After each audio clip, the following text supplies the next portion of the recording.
Good morning વિદ્યાર્થી મિત્રો, તમારું હાર્દિક સ્વાગત છે આપણી યુટ્યુબ ચેનલ MD એકેડમીમાં। આજે આપણે વાત કરવાની છે આજના મહત્ત્વપૂર્ણ કરંટ અફેરની। આ કરંટ અફેર ગુજરાતની બધી જ એક્ઝામ માટે મોસ્ટ ઇમ્પોર્ટન્ટ છે। તો શરૂઆત કરીશું। પહેલો ક્વેશ્ચન છે, તાજેતરમાં વિશ્વ જૂનોસિસ દિવસ કઈ તારીખે ઉજવવામાં આવ્યું? તો 6 જુલાઈના દિવસે વિશ્વ જૂનોસિસ દિવસ ઉજવવામાં આવે છે મિત્રો। દર વર્ષે 6 જુલાઈના રોજ વિશ્વ જૂનોસિસ દિવસ ઉજવવામાં આવે છે, જેથી કરીને જે ઝૂનોટિક રોગો જે પ્રાણીઓથી મનુષ્યમાં ફેલાઈ શકે છે તેવી બીમારી વિશે જાગૃતિ લાવવા માટે આ દિવસ ઉજવવામાં આવે છે। આ દિવસ 6 જુલાઈ 1885ના રોજ પ્રથમ હડકવાની રસી આપનાર લૂઈસ પાસ્ચર દ્વારા પ્રાપ્ત કરાયેલ વૈજ્ઞાનિકના સીમાચિહ્નરૂપ યાદના રૂપમાં મનાવવામાં આવે છે। ઝૂનોટિક રોગો એટલે કેવા કે મનુષ્યમાંથી પ્રાણીઓમાંથી જે મનુષ્યમાં જે રોગો આવે તેને ઝૂનોટિક રોગો તરીકે ઓળખીએ છીએ। આગળનો ક્વેશ્ચન છે કે રાજ્યમાં પ્રાથમિક શાળાઓમાં કયા દિવસે નો બેગ ડે તરીકે ઉજવવામાં આવશે? તો મિત્રો શનિવારને। આપણા ગુજરાત રાજ્યની વાત છે। તો ગુજરાતમાં હવે પ્રાથમિક શાળામાં અભ્યાસ કરતા વિદ્યાર્થીઓને શનિવારે દફતર લીધા વગર સ્કૂલ જવાનું રહેશે, એટલે કે શનિવાર નો બેગ ડે રહેશે। આ નિર્ણય ગુજરાતના તમામ પ્રાથમિક શાળાઓ એટલે કે સરકારી, ગ્રાન્ટેડ અને બિન અનુદાનિત શાળાઓમાં લાગુ પડશે।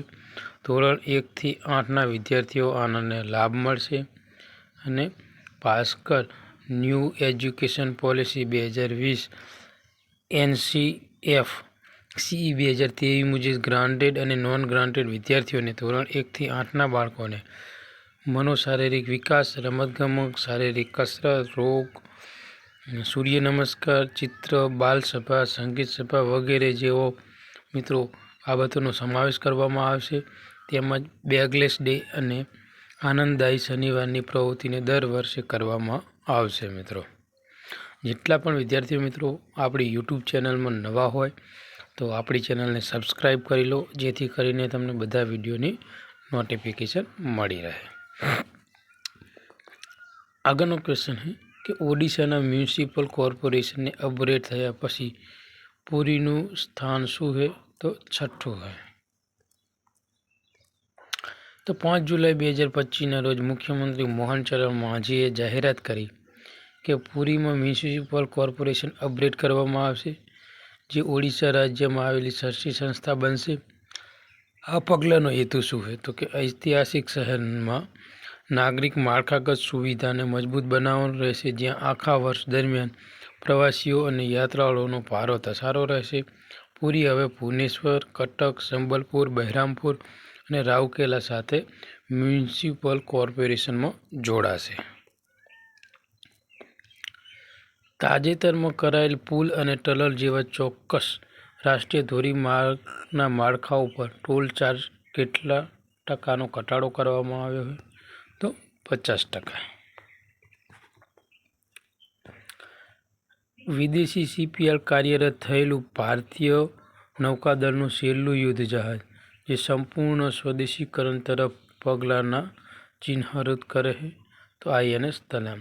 તો INS તલામ છે મિત્રો એ ભારતનું છેલ્લું વિદેશી જહાજ છે। આ પછી જેટલા પણ જહાજ આવશે એ મેક ઇન ઇન્ડિયા હેઠળ જે સ્વદેશી ભારત તરફ મિત્રો મીન્સ કે ભારતમાં જ બનેલા હશે, મેક ઇન ઇન્ડિયા હેઠળ। ઓકે। નાણાકીય વર્ષ 25માં કઈ નાણાકીય સંસ્થાએ વૈશ્વિક અર્થતંત્રમાં $44 બિલિયન યોગદાન હતું, જે વૈશ્વિક GDP વૃદ્ધિ 1.15% જેટલું છે? તો સ્ટેટ બેંક ઓફ ઇન્ડિયા। તો દેશની સૌથી મોટી જાહેર ક્ષેત્રની બેંક એટલે કે સ્ટેટ બેંક ઓફ ઇન્ડિયાએ નાણાકીય વર્ષ 24-25માં વૈશ્વિક અર્થતંત્રમાં $44 બિલિયન નોંધપાત્ર યોગદાન આપ્યું છે। આ એકલા જ વૈશ્વિક GDP વૃદ્ધિ 1.1% અને ભારતના કુલ GDP 16% જવાબદાર છે। તેના વૈશ્વિક યોગદાન ઉપરાંત SBIએ નાણાકીય સેવા ક્ષેત્રો પોતાના ગ્રોસ વેલ્યુ એડેડ 8.7% ઉમેર્યું છે અને મિત્રો જે જીવીએ વધીને 1,38,533 કરોડ થયો છે. રાસાયણિક શસ્ત્રોના સંમેલન હેઠળ એશિયામાં રાષ્ટ્રીય સત્તાવાળો રાજ્યમાં પક્ષોમાં 23મી જે પ્રાદેશિક બેઠક છે એનું આયોજન કયા દેશમાં થયું હતું? તો ભારતમાં. આ ક્વેશ્ચન મોસ્ટ ઇમ્પોર્ટન્ટ છે મિત્રો. વૈશ્વિક માટે નાણાકીય સહાય પર ચોથી આંતરરાષ્ટ્રીય પરિષદ કયા દેશમાં યોજાઈ હતી?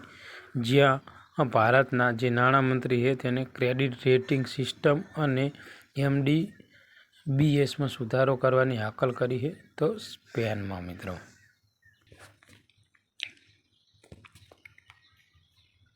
આગળનો ક્વેશ્ચન છે કે કઈ ટેકનોલોજી કંપનીએ 25 વર્ષ સુધી કામ કર્યા પછી જુલાઈ 2025માં પાકિસ્તાનમાં તેની ઓફિસ બંધ કરી દીધી છે? તો માઇક્રોસોફ્ટ. તો માઇક્રોસોફ્ટ જે કંપની છે મિત્રો એને 25 વર્ષ પાકિસ્તાનમાં કામ કર્યા બાદ મિત્રો હવે પાકિસ્તાનમાંથી પોતાની ઓફિસ બંધ કરી છે મિત્રો. એક વૈશ્વિક ટેક કંપની માઇક્રોસોફ્ટ 3 જુલાઈ 2025ના રોજ પાકિસ્તાનમાં તેની કામગીરી સત્તાવાર રીતે બંધ કરી, જેનાથી દેશમાં 25 વર્ષની હાજરીનો અંત આવ્યો છે.